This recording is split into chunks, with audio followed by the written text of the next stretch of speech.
Wala sa mga plano at top priorities ng kapamilya star na si Andrea Brillantes ngayong 2024 ang magkaroon ng bagong boyfriend.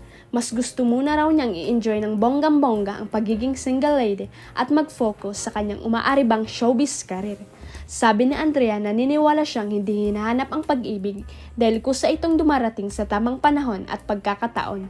Sa panayam ng ABS-CBN sa Dalaga, natanong siya ng Is finding new love part of your goal in 2024? Tugon ng lead star ng hit kapamilya series na Senior High, new love romantically? Not really, hindi po talaga yun yung nasa focus ko. Pero agad naman niyang sinabi na bukas pa rin ang kanyang puso na magmahal uli at wala rin siyang nararamdamang parang trauma sa mga lalaki sa kabila ng ilang beses na niyang pagkabigo sa larangan ng pakikipagrelasyon.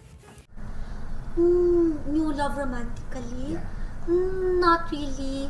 Hindi po talaga yun yung nasa focus ko. Pero never ko pa rin isasara yung heart ko and yung doors ko for love. I mean, I'm only turning 21 this year. But it's really, wala talaga siya sa focus ko. Wala siya sa vision board. Pero ayaw.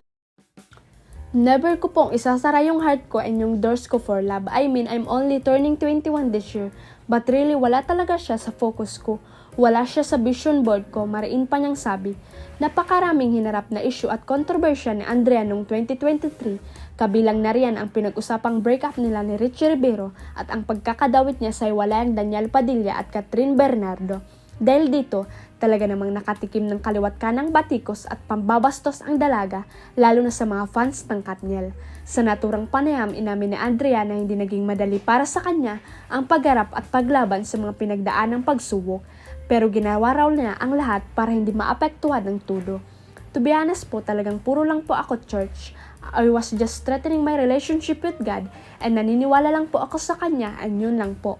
When you seek God, you find peace. I found naman, I was not really at peace. I had peace through Him, anya pa. And my family, solid naman po kami and my friends. Patuloy lang po, doing good lang and trabaho lang ng trabaho. To be honest po, talagang puro lang po ako nag-church and I was just strengthening my relationship with God and naniniwala lang po ako sa Kanya. And yun lang po. And when you seek God kasi you find peace. So, I found naman, I wasn't really at peace, pero I had peace. I have peace. I have peace of mind through Him.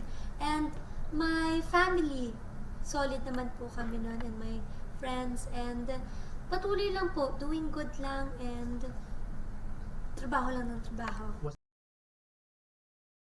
Huwag kalimutang i-click ang subscribe button at i-ring ang notification bell para sa latest at legit chika updates.